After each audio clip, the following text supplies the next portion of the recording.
యేసుక్రీస్తు వారి నామంలో వందనాలు కృతజ్ఞతాస్తులు చెల్లిస్తున్నాము తండ్రి. ఈ రాత్రికాల సమయమున ఇదిగోనయ్యా మీ సన్నిధానంలోకి నన్ను సహోదరుని నడిపించి మీ వాక్యాన్ని ప్రకటించడానికి అవకాశం ఇచ్చినందుకు స్తోత్రాలు. అలాగే వినడానికి వచ్చిన ప్రతి ఒక్కరిని మీ సన్నిధిలోకి నడిపించినందుకు మీ కృతజ్ఞతలు తండ్రి. వినగల చెవిని గ్రహించగల మనసును ప్రతి ఒక్కరికి దయచేయమని, ఆ మాటలు మా జీవితాలకు అన్వయించుకుని బ్రతుకులాగున సాయాన్ని దయచేయమని యేసుక్రీస్తు వారి నామంలో ఈ ప్రార్థన అడుగుతున్నాము తండ్రి, ఆమేన్. ప్రభు పేరట అందరికీ వందనాలు తెలియజేస్తున్నాను. ప్రియులారా, ఈ రాత్రికాల సమయంలో బైబిల్ గ్రంథంలో నుంచి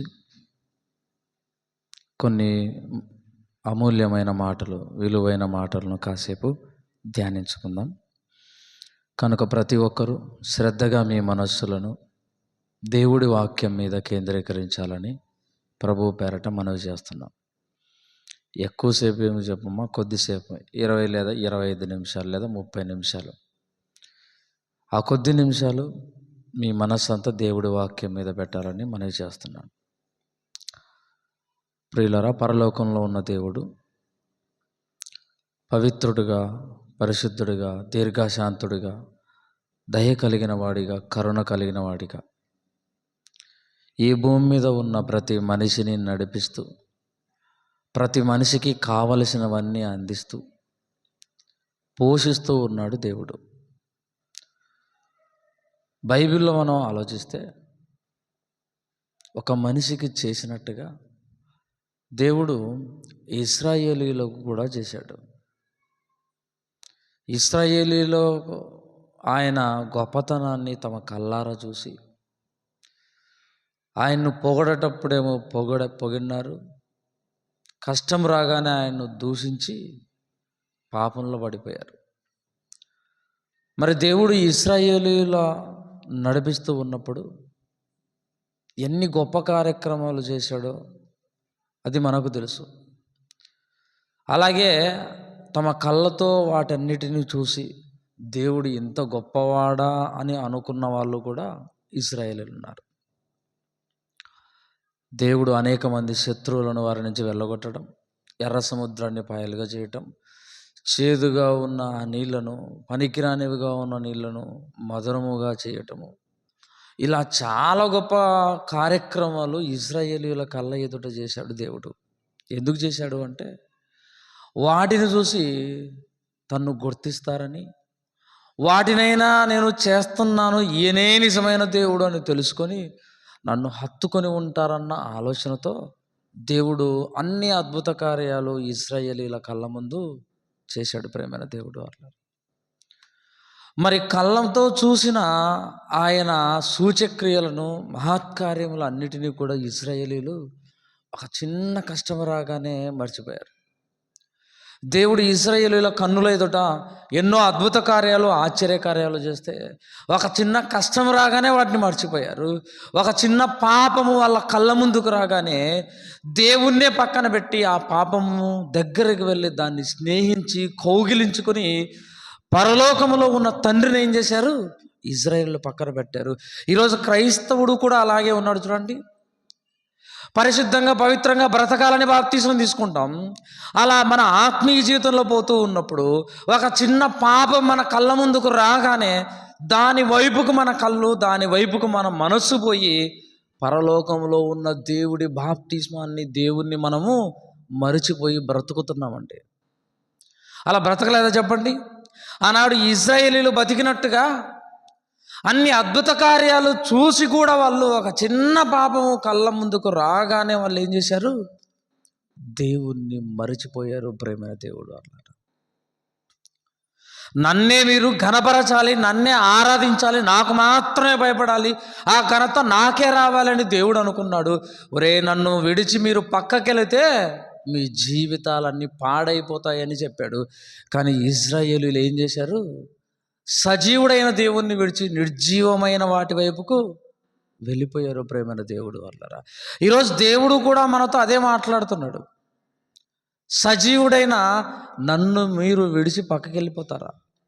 ఒకవేళ నన్ను విడిచి మీరు పక్కకి వెళ్ళిపోతే మీ జీవితం అప్పటి వరకు బాగుంటుందేమో, మీ జీవితం అప్పటి వరకు సంతోషంగా ఉంటుందేమో, ఒకరోజు చావు వస్తుంది. చావు తర్వాత మీ ఆత్మ వెళ్ళిపోయే లోకము చాలా భయంకరమైన లోకం. అప్పుడు నీకు గుర్తొస్తుంది, నా దేవుని నుంచి నేను అనవసరంగా వేరైపోయాను, నా దేవుణ్ణి విడిచిపెట్టి కళ్ళకు దూరంగా కనబడుతున్న ఎండమావి అనే పాపం వైపుకు నేను వెళ్ళిపోయాను, ఈ విధంగా నా జీవితాన్ని పాడు చేసుకున్నానని బాధపడే రోజులు వస్తాయి. అందుకోసమే దేవుణ్ణి విడిచిపెట్టకూడదు ప్రేమైన దేవుడు. దేవుడు అలా విడిచిపెట్టినందుకు ఇజ్రాయేలీలతో ఏం మాట్లాడుతున్నాడంటే చూడండి, ఇర్మియా గ్రంథము 2వ అధ్యాయము 4వ వచనం. యాకోబు ఇంటి వారలారా, ఇశ్రాయేలు ఇంటి వారలారా, మీరందరూ యెహోవా వాక్కు వినండి. యెహోవా ఇలాగ సెలవిచ్చుచున్నాడు, నా యందు ఏ దుర్నీతి చూచి మీ పితరులు వ్యర్థమైన దాన్ని అనుసరించి తాము వ్యర్థులగునట్లు నా యొద్ద నుండి దూరంగా తొలగిపోయారు. నాకు ఇష్టమైన జనాంగం మీరు, ప్రారంభంలో మీరు నాకు కలిగినటువంటి సంతానము, నా పిల్లలు, నా స్వాస్థ్యం మీరు. ఇదిగో ఎంతమంది అయితే ఉన్నారో అందరూ మీరు నా మాటలు ఒక్కసారి వినండి. ఇది బాధతో చెబుతున్న మాటలు, ఇది గుండె పగిలి ఆ గుండెలో నుంచి వచ్చిన మాటలు ఇవి. అందుకోసమే ఎంతమంది అయితే ఉన్నారో ఇశ్రాయేలీలు, యూదా వాళ్ళందరూ కూడా మీరందరూ ఒక్కసారి నా మాట వినండి, ఆలకించండి. తండ్రిగా నేను కేకలేసి చెప్తున్నాను, నా మాట వినండి అంటున్నాడు దేవుడు. ఆనాడు ఇశ్రాయేలీల మాటలు వినాలి అని తన మనసులో ఉన్న బాధను వెళ్ళగక్కుతూ తన గుండెలో నుంచి వచ్చిన ఆ వేదనకరమైన మాటలు మనిషికి చెప్పాలని ఆనాడు కేకలే చెప్తున్నాడు. ఈరోజు సేవకుల ద్వారా కేకలేయించి నా మాటలు మీరు వినండి, మీ జీవితాలను బాగు చేసుకోండి. నా బాధ మీకు అర్థం కావటం లేదు, ఒక్కసారి మీ చెవిని నా పక్కకు పెట్టండి, నా బాధ ఏంటో అర్థమవుతుంది. పిల్లలు చెడిపోతే మాట వినకుండా ఉంటే మీకెంత బాధ ఉంటుందో ఆ బాధ మీరు పక్కనలోకి చెప్పుకుంటారో అంతకంటే ఎక్కువ బాధ నాకుంది. ఆ బాధను మీరు ఒక్కసారి పిల్లలుగా వినండి, విని మారండి అని చెప్తున్నాడు. దేవుడి బాధ చూడండి, ఏం చెప్తున్నాడు బాధ అంటే,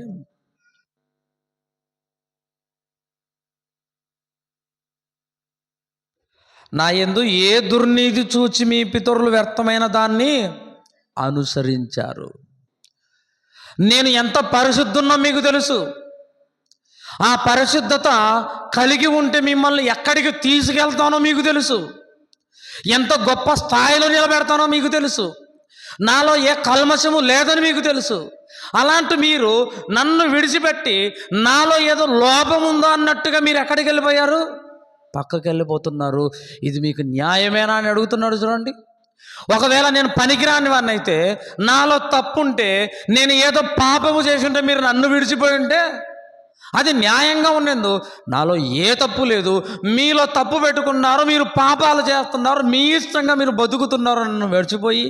అలాంటి మీలోనే తప్పు పెట్టుకొని మీరు నన్ను విడిచిపోతే మీ జీవితాలు ఏమైపోతాయో అని నేను బాధపడుతున్నాను. నేనేమైపోతానో కాదు, కాసేపు బాధపడతాను, మరలా ఇంకొకటి ద్వారా నా పని జరిగించుకుంటాను. కానీ మీ బతుకులు ఏమైపోతాయో అని నా బాధ, మీరు ఆలకించండి అంటున్నాడు. మీరు ఒక్కసారి వినండి, నాలో ఏ తప్పిదం ఉందని మీరు నన్ను విడిచిపోతున్నారు. వ్యర్థమైన వాటి వైపుకు మీరు వెళ్ళిపోతున్నారు. పనికొచ్చే వాడిని నన్ను విడిచిపెట్టి పనికిరాని వాటి వైపుకు మీరు వెళ్ళిపోతున్నారంటారా? దానివల్ల మీకు ఏం ప్రయోజనం ఉంది చెప్పు? దానివల్ల మీకు ఎలాంటి లాభం ఉందో చెప్పు? సజీవుడైన నా ద్వారా మీకు లాభం. అదే నా దగ్గరకు వచ్చారనుకోండి, మీ కుటుంబాలు ఆశీర్వదించబడతాయి. నేనే ఒకవేళ కరుణిస్తే అది తరతరాలు 1000 తరాల వరకు నేను కరుణిస్తాను. అదే మీరు నా దగ్గరకు వచ్చి నా చేతుల్లో ఉంటే మిమ్మల్ని ఇలా పట్టుకుంటాను, ఏ అపాయము రాకుండా ఇలా అని మిమ్మల్ని పరలోకానికి తీసుకెళ్తాను. నన్నెందుకురా మీరు విడిచిపెడుతున్నారు? నా గొప్పతనం ఏంటో మీకు తెలియటం లేదు. నేను నా దగ్గరకు వస్తే నా దగ్గరకు వచ్చిన వాడిని ఎలా చూసుకుంటానో మీకు తెలియటం లేదు అని దేవుడు చెబుతున్నాడు ఇశ్రాయేలీయులకి. ఎందుకు మీరు వ్యర్థమైన వాటి వైపుకు వెళ్ళిపోతున్నారు? దేవుడు స్వాస్థ్యంగా పాలు తేనెలు ప్రవహించే దేశాన్ని ఇస్తేనండి, తమ విచ్చలవిడి తనము చేత, తమ మనసులో పుట్టిన కోరికల చేత ఏమైపోయారు ఇశ్రాయేలీలు? ఆ ప్రాంతాన్ని అంతా పాడు చేశారు. దేవుడి స్వాస్థ్యము అనుకుంటే దాన్ని ఏం చేశారు? నాశనం చేశారు ఇశ్రాయేలీలు. చూడండి,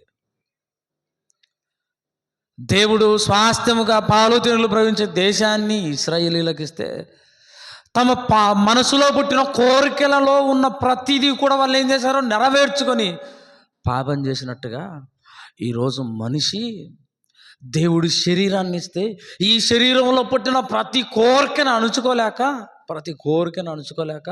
కళ్ళతో పుట్టింది చేస్తున్నాడు, మనసులో పుట్టింది శరీరంతో అనుభవించి దేవుడు ఆస్తిగా ఇచ్చిన ఈ దేహాన్ని ఏం చేసుకుంటున్నాడు? నాశనం చేసుకుంటున్నాడు పాపం చేసి. దేవుడు దీన్ని ఆస్తిగా ఇస్తే దీన్ని ఏం చేస్తున్నారు? నాశనం చేసుకుంటున్నారు. అది దేవుడి బాధ. ఇంకా ఇశ్రాయేలీల గురించి ఏం మాట్లాడుతున్నారు చూడండి, 2వ అధ్యాయం, అదే 2వ అధ్యాయము 8వ వచనం.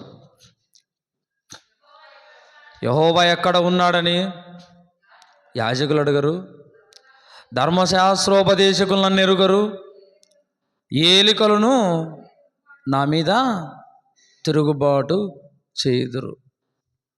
ఎవరు ఆయన్ను పట్టించుకోవటం లేదు చెప్తున్నాడు చూడండి. ఎవరు పట్టించుకోవటం లేదు. మీరు ఇలా ఉండాలి, ఇలా ఉంటేనే మీరు దేవుడి దగ్గర ఉంటారు, ఇలా ఉంటేనే మీరు ఆయన పరిశుద్ధతలోకి వస్తారు అని చెప్పే యాజకులు మర్చిపోయారు. ధర్మశాస్త్రాన్ని ఉపదేశించే ధర్మశాస్త్రోపదేశకులు విడిచిపెట్టారు. అలాగే చెప్పేవారు లేకపోతే ఏలికలుగా ఉన్న రాజులు కూడా ఏమైపోతారు? తిరుగుబాటు చేస్తారు దేవుడి మీద. అందరూ తిరుగుబాటు చేసే వాళ్ళే ఒక్కడి మీదికి. ఎంతమంది తిరుగుబాటు చేస్తున్నారు చూడండి దేవుడి మీదకి ఇశ్రాయేలీలు.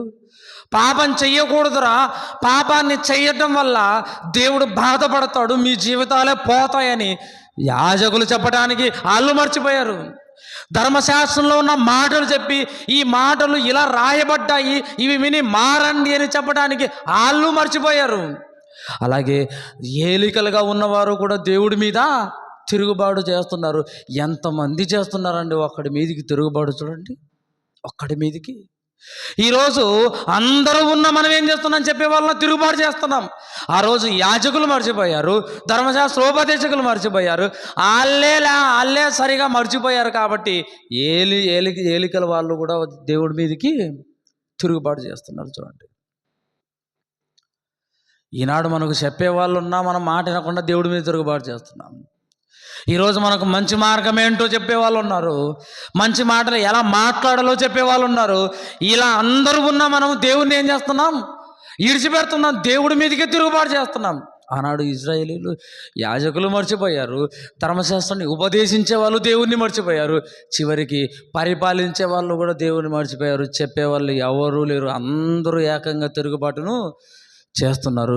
ఇక దేవుడు ఎంత బాధపడిపోవాలి చెప్పండి, ఎంత బాధపడిపోవాలి.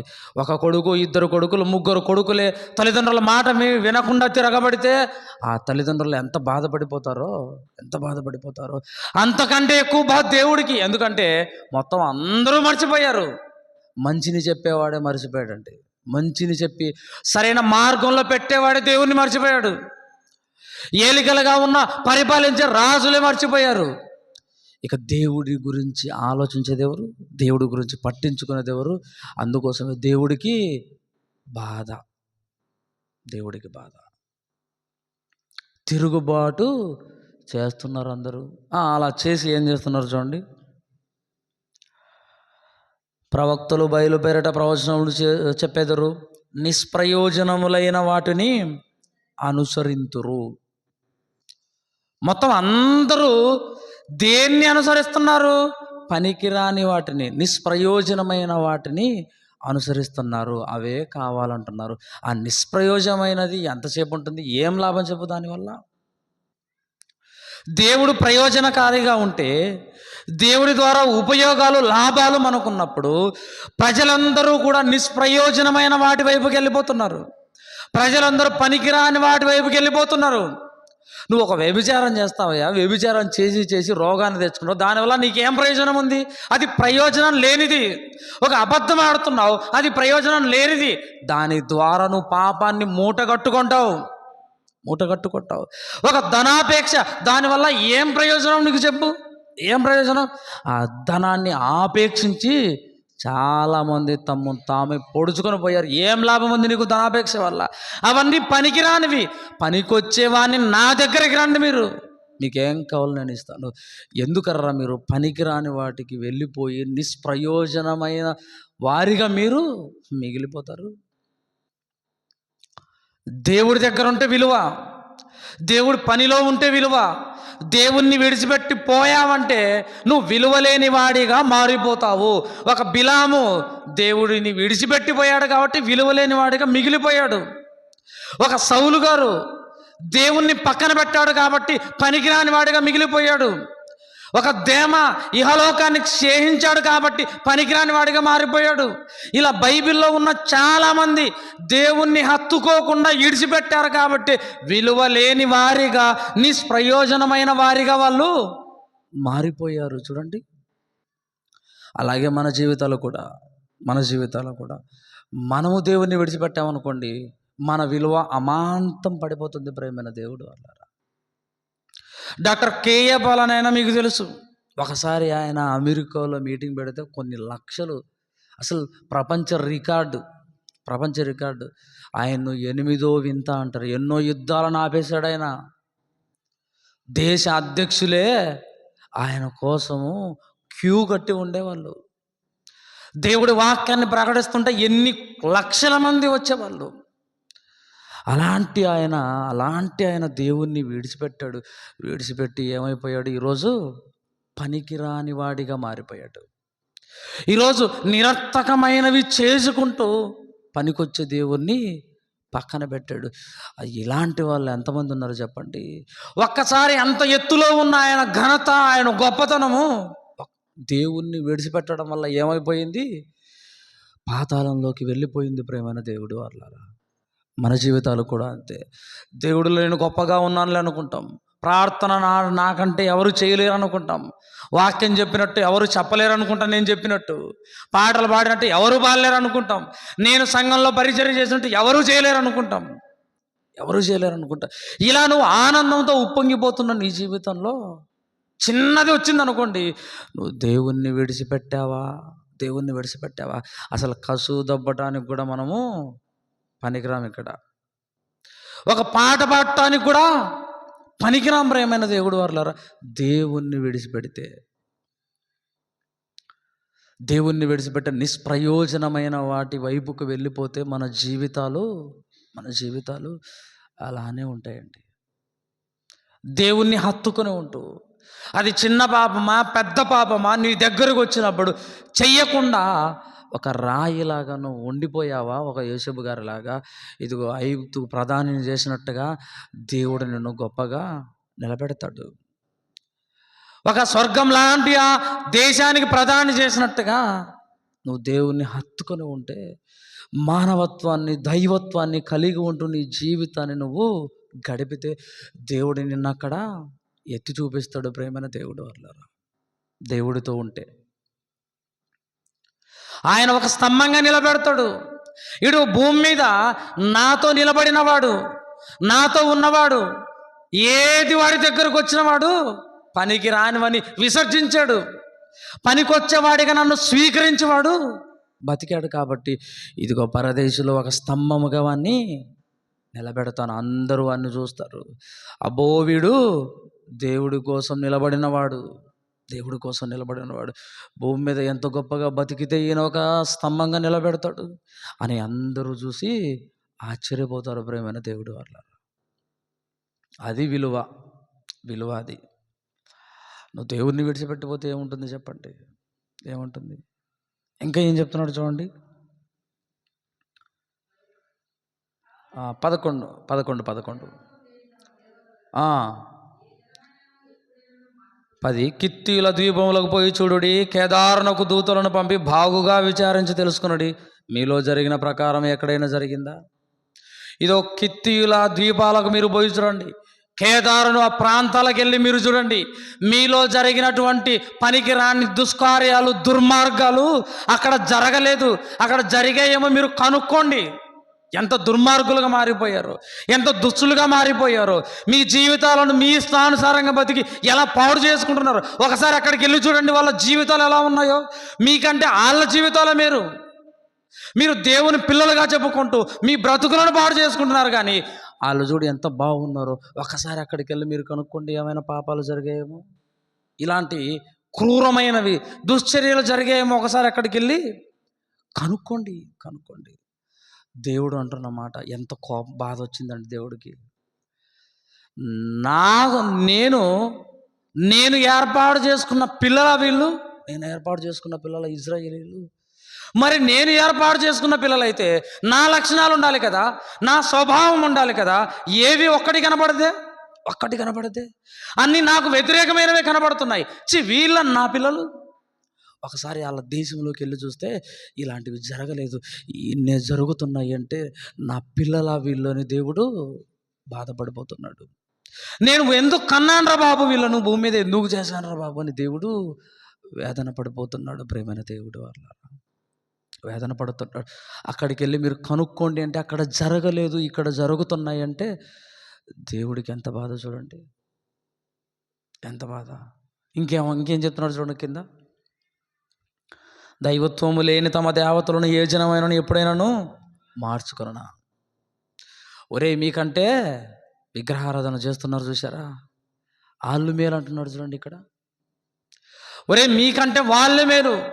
ప్రాణం లేని దాన్ని పూజిస్తున్నారు, పనికిరాని దాన్ని పూజిస్తున్నారు, కానీ వాళ్ళు ఎప్పుడు దాన్ని మార్చుకోలేదు. నేను సజీవుణ్ణి కదా, నేను పరలోకాన్ని ఇచ్చేవాడిని కదరా, నేను ఉన్నవాడను అనువాడను కదా నేను. మరి నన్నెందుకు మార్చుకుంటున్నారు నన్ను కాదు అని ఎందుకు మీరు అక్కడికి వెళ్ళిపోతున్నారు. నేను మారని వాడిని. మీరే మారిపోతున్నారు. నేను మారలేదు అని దేవుడు గుండెలు బాదుకొని చెబుతున్న మాటలు. ప్రియమైన దేవుడు వాళ్ళారా, ఇశ్రాయేలీయులు ఆనాడు అలా చేశారు, ఈరోజు క్రైస్తవులు చేయలేదంటారా? చెప్పండి, క్రైస్తవులు చేయలేదంటారా? పనికి రాని దాన్ని చేస్తున్న వాళ్ళు, నిర్జీవమైన దాన్ని వెంట వెళ్ళిపోతున్న వాళ్ళు మార్చుకోకుండా ఉన్నారు దాన్ని.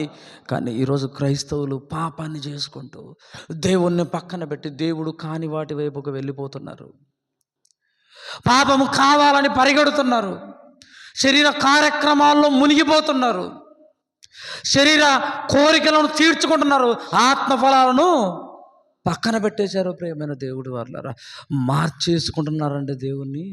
అయ్యా నువ్వు కాసేపు పక్కనుండు, కాసేపు కాదు, మేము చచ్చేంత వరకు పక్కనుండు.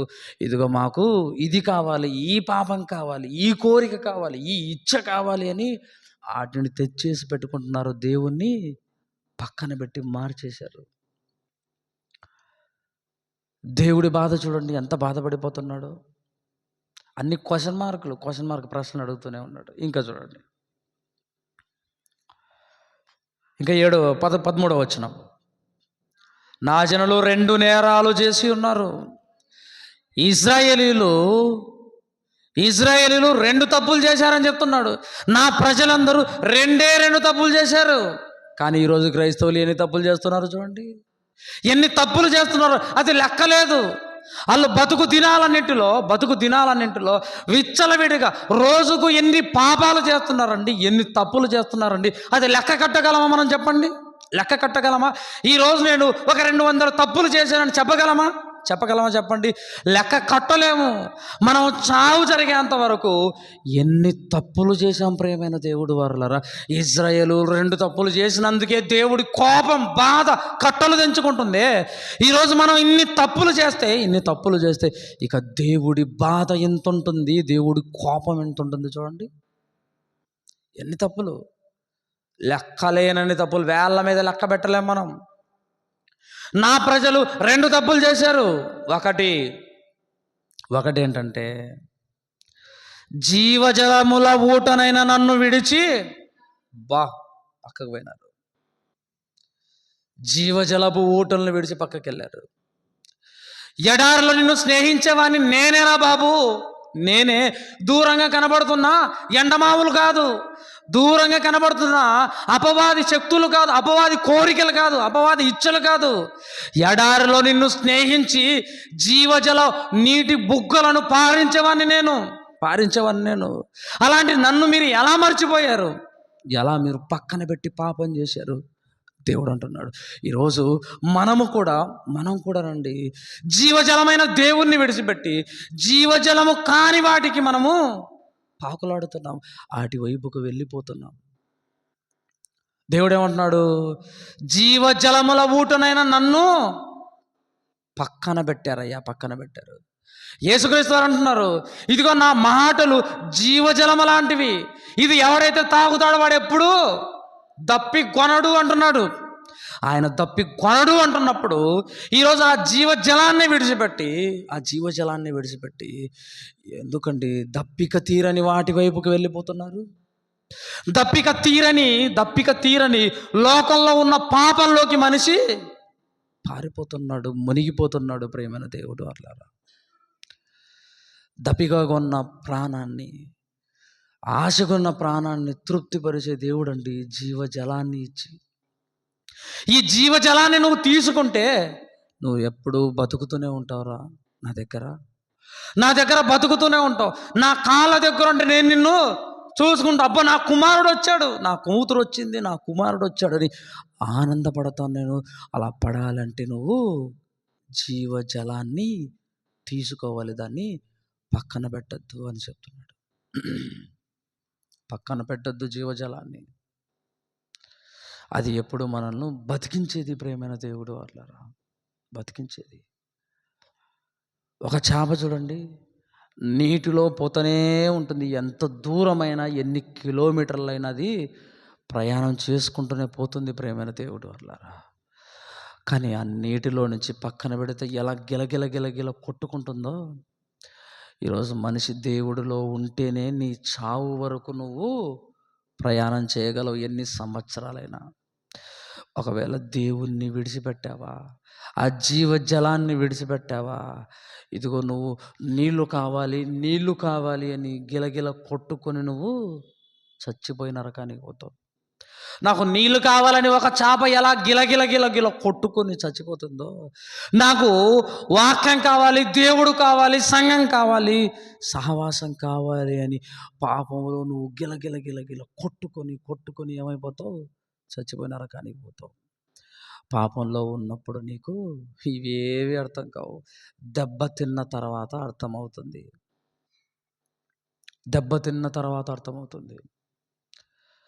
ఏశావుకి ఎప్పుడు అర్థమైంది చెప్పండి? పోగొట్టుకున్న తర్వాత, దెబ్బ తిన్న తర్వాత ఏడ్చాడు, కన్నీళ్లు విడిచాడు, కానీ అది మారు మనసు దొరకలేదు. ఈరోజు నువ్వు దేవుణ్ణి విడిచిపెట్టావా, జీవజలాన్ని విడిచిపెడితే నువ్వు కూడా అవకాశాన్ని పోగొట్టుకున్నాక నువ్వు దేవుడి మందిరంలో ఉపవాసాలుండి కన్నీళ్లు విడిచి ఏడ్చి గోజాడి గుండెలు బాదుకొని ఏడ్చిన అవకాశం నీకు మరలా రాదు. ఆయననే కన్నీళ్లు విడిస్తేనే దొరకలేదు ఆయనకు మారు మనసు పొందిన అవకాశం. మరి మనకు దొరుకుతుందా చెప్పండి? దొరకదు. అందుకోసమే ముందుగానే ఆయన్ను హత్తుకొని ఉండాలి, జీవజలాన్ని తీసుకుంటూ ఉండాలి. కాలువ పక్కన ఒక మొక్క నాటితే ఎలా పచ్చగా ఉంటుందో జీవజలం ప్రవహిస్తున్నప్పుడు ఆ జీవజలం పక్కన నువ్వు కూడా నాటబడితే నువ్వు కూడా ఎలా ఉంటావు? పచ్చగా ఉంటావు.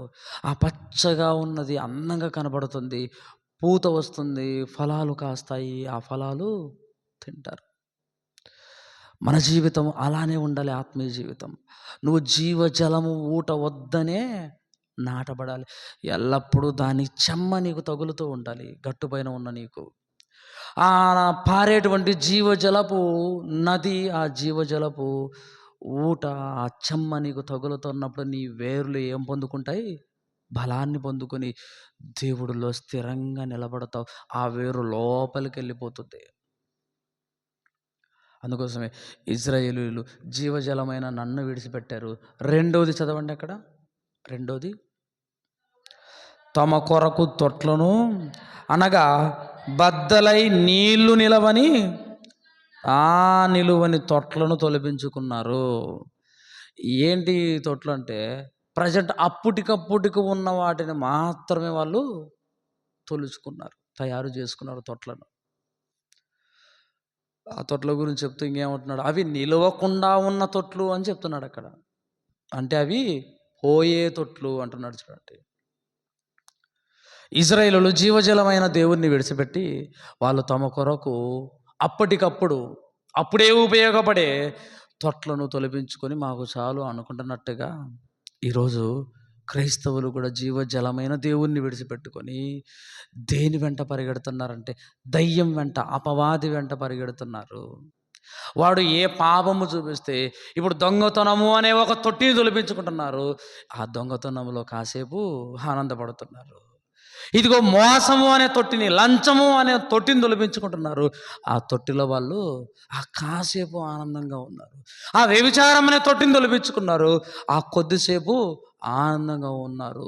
కానీ జీవజలాన్ని విడిచిపెట్టారు. అది అయిపోయిన తర్వాత, ఆ ఆనందము అయిపోయిన తర్వాత 5 నిమిషాల, 10 నిమిషాల, 1, 2 రోజుల, 30 సంవత్సరాల, 20 సంవత్సరాల ఆ ఆనందం అయిపోయిన తర్వాత మరల వాళ్ళు ఎక్కడికి వెళ్తున్నారు?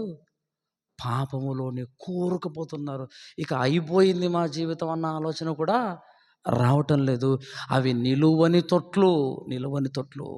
అవి అప్పటికప్పుడు దప్పిక తీర్చేవి కానీ శాశ్వతంగా నీకు జీవజలము లాంటి లాభాన్ని ఇచ్చేవి కావు అని దేవుడు అంటున్నాడు. ఈరోజు మనిషి అలా పోతున్నాడు ప్రేమైన దేవుడు వల్ల. ఇంకా చూడండి చివరిగా 8వ వచనం, 18.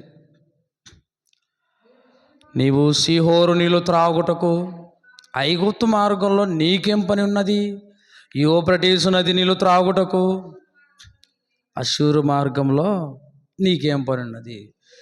సీహోరు మార్గములో, యూఫ్రటీసు మార్గంలో అంటున్నాడు చూడండి ఇక్కడ. యూఫ్రటీసు నీళ్ళు తాగుటకు అష్షూరు మార్గంలో నీకేం పని ఉంది అయ్యా? ఐగుప్తు మార్గంలో నీకేం పని ఉంది అంటున్నాడు చూడండి. ఐగుప్తు మార్గంలోకి నువ్వు పోతున్నావు, అష్షూరు మార్గంలోకి నీకు పోతున్నావు నీళ్ళు తాగటానికి. ఎందుకయ్యా నీళ్ళు తాగుతున్నావు? ఏమి ఇక్కడ లేవా నీళ్ళు? జీవజలం ఉంది కదా ఇక్కడ. ఈ జీవజలాన్ని విడిచిపెట్టి ఎందుకు అన్యుల దేశంలోకి వెళ్ళిపోతున్నావు? అన్యుల ఆచారాలు కావాలంటున్నావు, అన్యుల సాంప్రదాయాలు కావాలంటున్నావు, వాళ్ళతో స్నేహం కావాలనుకుంటున్నావు. ఎందుకర్రా నీకు? ఏం తక్కువైంది? జీవజలం లేదని పోతున్నావా నీ జీవితాన్ని పాడు చేసుకోవటానికి? దేవుడు ఇశ్రాయేలీయులతో మాట్లాడుతున్న మాట చూడండి. నేను జీవజలం అని నన్ను కాదని మీరు అష్షూరు మార్గంలో నీళ్ళు తాగడానికి పోతున్నారేంట? ఐగుప్తు మార్గంలో నీళ్ళు ఉన్నాయని అవి కావాలని పోతున్నారు. వచ్చి ఎంత దుర్మార్గులరా మీరు, ఎంత నమ్మక ద్రోహులరా మీరు. మిమ్మల్ని అంత దూరం నుంచి నడిపించి ఎన్నో అవమానాలు భరించి, ఎన్నో నిందలు భరించి, ఎన్నో తిట్టబడ్డాను మీ ద్వారా. మీరు ఎన్నో తిట్లు తిట్టారు నన్ను. ఇన్ని చేసి ఇన్ని అనుభవించి నేను ఇక్కడికి తీసుకొస్తే నన్ను కాదని మీరు అన్యుల దగ్గరికి వెళ్ళిపోతున్నారు. ఇది మీకు న్యాయమేనా అంటున్నాడు దేవుడు. దేవుడు మాట్లాడేది న్యాయమే కదండి. దేవుడు మాట్లాడేది న్యాయమే కదా. అష్షూరు మార్గంలో నీళ్ళు నీకెందుకు? ఐగుప్తు మార్గంలో ఉన్న నీళ్ళు నీకెందుకు? అవి అన్యుల పాపాలలోనికి వీళ్ళు పాలు పంపులు పొందుకొని పోతున్నారండి అక్కడికి. జీవజలాన్ని విడిచిపెట్టి, ఈరోజు జీవజలాన్ని విడిచిపెట్టి అన్యులు ప్రవర్తిస్తున్నట్టుగా క్రైస్తవులు ప్రవర్తించడం లేదా? అన్యులు చేస్తున్నట్టుగా విచ్చలవిడిగా పాపాలు చేయటం లేదా? వాళ్ళకి ఇష్టం వచ్చినట్టుగా దేవుణ్ణి పక్కన పెట్టేసి వాళ్ళు అవన్నీ చూసుకోవటం లేదా? చెప్పండి. నువ్వు ఎవరితో స్నేహం చేస్తున్నావు? నీ స్నేహం ఎవరితో ఉంది? నీవు ఎలాంటి మాటలు మాట్లాడుతున్నావు? ఎలాంటి ఆలోచనలు చేస్తున్నావు నువ్వు? అష్షూరు మార్గములో నీళ్లు ఉన్నట్టుగా ఈ లోకములో ఉన్న కోరికలు కావాలని నువ్వు ఆ మార్గాల్లో పోతున్నావా? ఐగుప్తు మార్గంలో నీళ్లు వాళ్ళు తాగినట్టుగా, ఆ పాపమని నీళ్ళు తాగినట్టుగా ఈరోజు మీరు రకరకాల మార్గాల్లోకి వెళ్ళిపోయి ఆ పాపాన్ని కావాలనుకుంటున్నారా? ఎందుకరా జీవజలాన్ని మీరు విడిచిపెడుతున్నారు? దీన్ని తాగండి, మీ జీవితాలు బాగుంటాయి. అది దేవుడు చెప్పేది. ప్రేమైన దేవుడి వారలారా, మన ఆధ్యాత్మిక జీవితంలో దేవుణ్ణి పక్కన పెడితే, దేవుణ్ణి కాదని పక్కన పెడితే మన జీవితాలు విలువలేనివిగా మారిపోతాయి. మనం పనికిరాని వాటిని చేయటానికి ఇష్టపడతాం అంతే. పనికిరాని వాటి వైపుకు వెళ్ళిపోతాం. దేవుణ్ణి విడిచిపెట్టిన వాళ్ళ జీవితాలు ఎలా ఉన్నాయో మీకు తెలుసు బైబిల్లో. ఆయన్ను హత్తుకొని ఉన్న వాళ్ళ జీవితాలు ఎంత గొప్పగా ఉన్నాయో మీకు తెలుసు. మరి ఇన్ని తెలుసుకున్నప్పుడు చిన్న పాపం రాగానే, చిన్న కోరిక మన కళ్ళ ముందుకు రాగానే, చిన్న కష్టం రాగానే మనం దేవుణ్ణి విడిచిపెడుతున్నామంటే మన క్రైస్తవులమా కాదా చెప్పండి? క్రైస్తవులమా కాదా? ఆలోచించండి. జీవజలము కలిగిన ఆయన్ను మనము విడిచిపెట్టద్దు. లోకంలో ఎంతోమంది మర్చిపోతున్నారండి, ఎంతోమంది మర్చిపోతున్నారు. మరి ఆళ్ళందరూ మర్చిపోయి, ఆళ్ళందరూ దేవుడికి బాధ కలిగించి, మనం మర్చిపోయి, మనం దేవుడికి బాధ కలిగిస్తే ప్రయోజనం ఏంటి చెప్పండి? ప్రయోజనం ఏంటి? అన్నీ తెలుసుకున్నాం మనం. పాపం చేయకూడదని తెలుసు. రొట్టె ద్రాక్షారసం తీసుకొని సువార్త చెప్పాలి, పవిత్రంగా ఉండాలని తెలుసు. ఆయన కోసం బతకడానికే బాప్తిసం తీసుకున్నామని తెలుసు. మరి ఇన్ని తెలుసుకున్నా కూడా మరలా మనము దేవుణ్ణి విడిచిపెట్టి పోతున్నామంటే తీర్పు మొట్టమొదటిగా మన దగ్గరనే స్టార్ట్ అయిందనుకోండి. తీర్పు మన దగ్గరనే ప్రారంభమైందనుకోండి. దేవుడి ప్రశ్న నీతోనే నాతోనే ప్రారంభమైందనుకోండి. నీ జీవితం ఏంటి ఇలా అయింది భూమి మీద అన్న ప్రశ్న అడిగాడు అనుకోండి, సమాధానం ఏంటి? తల దించుకోవాలి. అప్పుడంతే తల దించుకోవాలి. ఆయన ప్రశ్న అడిగినప్పుడు సమాధానం ఉండదు మన దగ్గర. ఎందుకంటే ఆయన అలాంటివే అడుగుతాడు.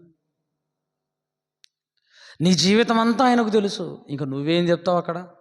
నేనేం చెప్తాను అక్కడ చెప్పు. కనుక ప్రియులరా, ఆలోచించండి. వాక్యం మీకు దొరుకుతుంది జీవజలం. ప్రతిరోజు మీరు తాగుతున్నారు జీవజలాన్ని. ప్రతిరోజు మీరు తాగుతున్నారు. ఎన్నో సంవత్సరాల నుంచి జీవజలాన్ని తాగుతున్నప్పుడు మీరు ఏం కావాలంటే మీ జీవితము గొప్పగా కనబడాలి. మనుషులకు కనబడకపోయినా దేవుడికన్నా కనబడాలి. ఎందుకంటే జీవజలాన్ని రోజు తాగుతున్నవాడి జీవితం ఎలా ఉండాలి? పచ్చగా ఉండాలి.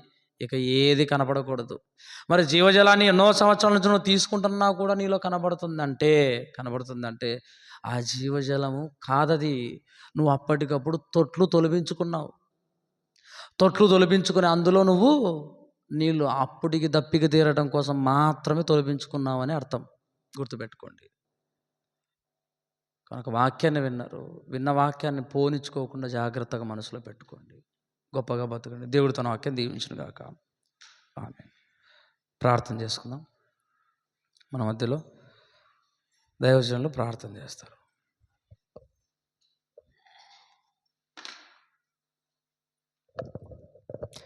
ప్రేమ కలిగిన ఆయన, కృప కలిగిన తండ్రి,